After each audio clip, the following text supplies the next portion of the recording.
Each nightmare fight gets harder if you hit its orbit. Every time I die, die, still unable to fully control my camera.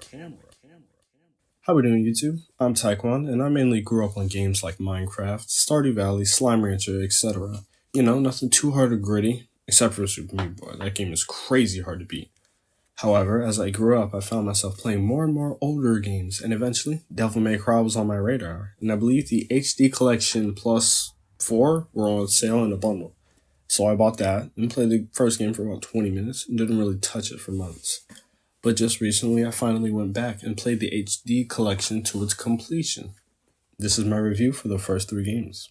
The opening cutscene for DMC 1 was good, and it sets the tone for the game well.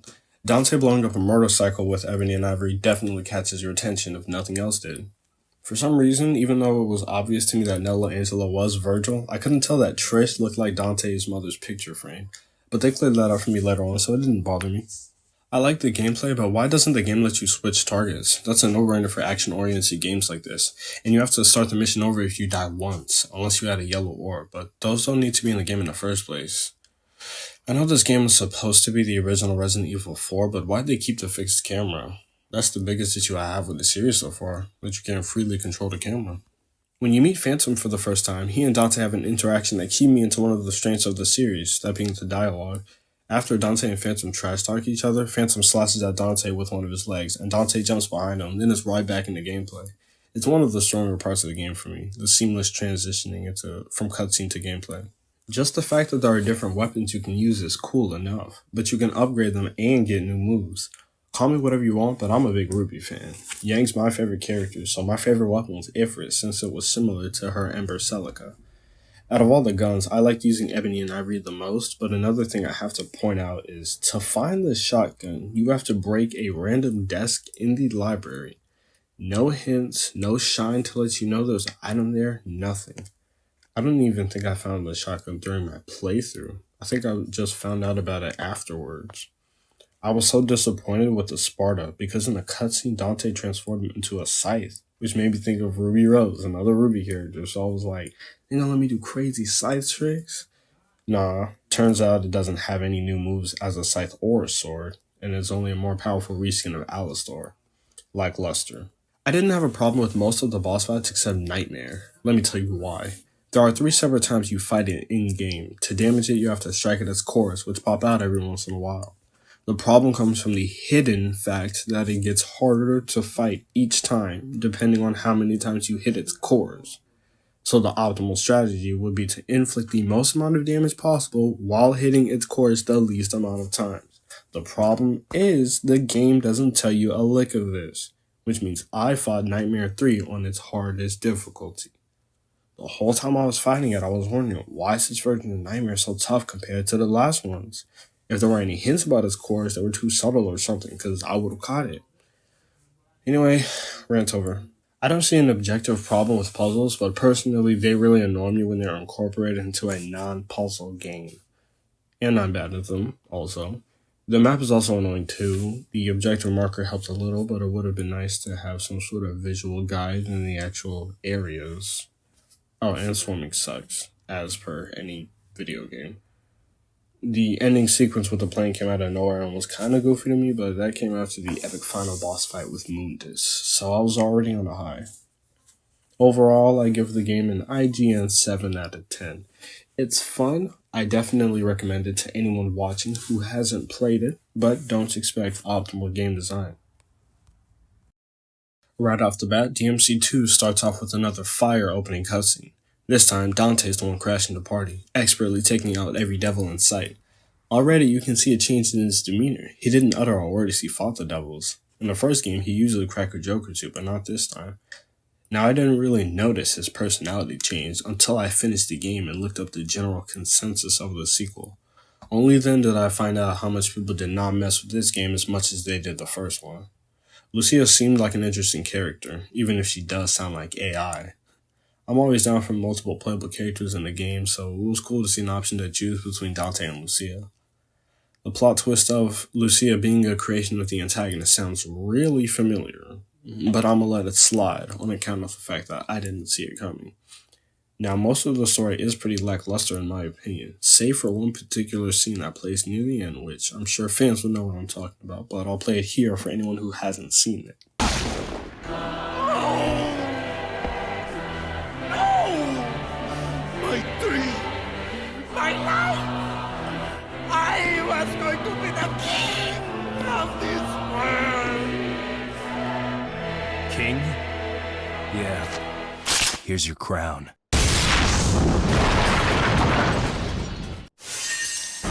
Yeah. No joke, that clip is probably the best part of the game. Dante's opening mission begins with him ore farming on top of a clock tower before jumping down, transitioning to gameplay.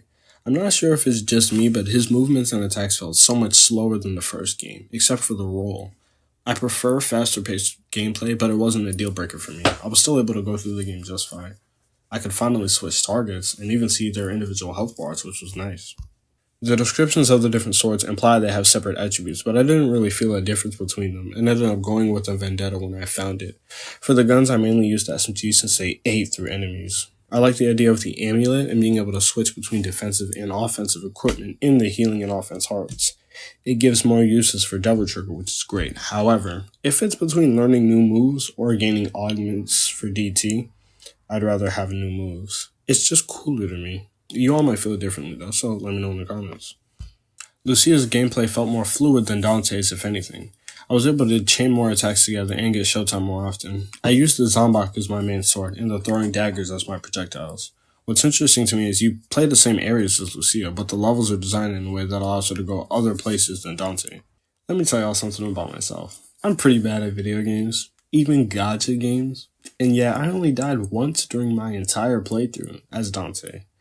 This game is way too easy. I think the other games are fine, except for the things that unnecessarily add to their difficulty, like the fixed camera, but it's almost insulting how much the game holds your hand. The coolest enemies in the game, I think, have to be the infested tanks and choppers. A living helicopter as a boss fight is one of the coolest things you can put in a video game. Another cool thing you can put in a video game is returning characters. So when Phantom came back, I was all for a rematch. Side note, even though I didn't die to it, Trismegia can kick rocks. I hate that boss. Anyway, the final boss was decent. I still don't really know what I was fighting, but I like that you have to beat all the different sizes of the blob to defeat it. And the 1v1 against the Despair at the end was nice. That's the one time I died, by the way, against the Despair. Devil May Cry 2 gets a 5 out of 10 for me. Although it had some downgrades, it made up for those by allowing me to switch targets. That was enough for me. It's not something I would recommend to anyone with higher standards than myself, though, which is pretty much like everyone.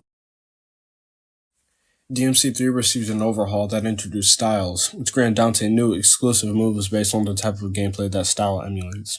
I mostly used a healthy mix of the Trickster and the Gunslinger. This time around, you can equip 2 Devil Arms and 2 guns at any given time in real time, which seems fair. My main loadout was Rebellion, Beowulf, which is essentially a reskin of Ifrit, Ebony and Ivory, and Kalina Ann. Missions 4 and 5, the ones with the Tower of Stairs, were a slog to get through. I was stuck on that pair of missions for around an hour my first playthrough. The game might have benefited from an objective marker, like DMC 1's map, but that's the only issue I have with navigation. Virgil can be fought a total of 3 times throughout the story, and his moveset changes during each encounter, which is cool as heck. It's really a creative and clever mix of story and gameplay. All the bosses feel easier to fight and figure out compared to the first game, and I don't know if that's intentional game design or if it's because I finally understood how to play. Either way, I still died a lot. I like the bosses, but that doesn't mean I want to play through mandatory boss rushes. I've always hated that concept because why would I want to fight the same bosses over again? After realizing that I had to beat every boss in one session after beating the chessboard, I took a long break from the game. But eventually, I came back and slugged it out. Upon further research, which actually means watching a speedrun, I learned that you only need to fight Agni and Ruja, Cerberus, and Beowulf to complete the mission. Would have been nice to know. The last thing I will say about the gameplay is that transitioning from cutscene to gameplay plus credits might be the definitive coolest thing I've ever seen in a video game. I still got stuck in 99 out of 100 enemies though. When Dante first meets Jester, he shoots out his feet, causing him to frantically dodge, and when you fight Jester in-game, you can do the same thing. Something similar happens in the shop scene where Dante jumped on the demon he knocked to the ground and rolled it around, shooting the other ones, which is another move you can do during gameplay. The idea of incorporating gameplay elements into cutscenes, or vice versa, depending on how you think about it, makes the game feel more immersive to me. After Virgil has no more use for Arkham, he stabs him with Yamato, seemingly killing him. Both Dante and Lady find him later on, and after Dante leaves, Arkham regains consciousness, convincing Lady that he was manipulated by Virgil, and that's the reason why he murdered Lady's mother. Arkham was of course lying, making him a great villain in my book. Oh, and he's Jester for some reason. I don't have a problem with the twist, but it did come out of nowhere. On a side note, I'm rewatching the cutscenes to make the script for this video, and I noticed that Jester has the same eyes as Arkham. I don't know how I missed that. They showed his eyes like a million times. While we're on the topic of rewatching cutscenes, another thing I caught in the second watch is Lady's importance to the overall story. At first, I didn't think she had a reason to be here other than filler, quote-unquote, but there's a scene after Lady's boss fight where she's expressing to Dante that he shouldn't get involved with Arkham because it's a family matter, asking why he cares so much. Dante replies, saying this is his family matter too, and because of her, he now knows what's important. A very heartwarming scene, but I still wish it was playable. The final battle against Arkham was one of the coolest things I've seen since Ruby. I always nerd out whenever characters use each other's weapons.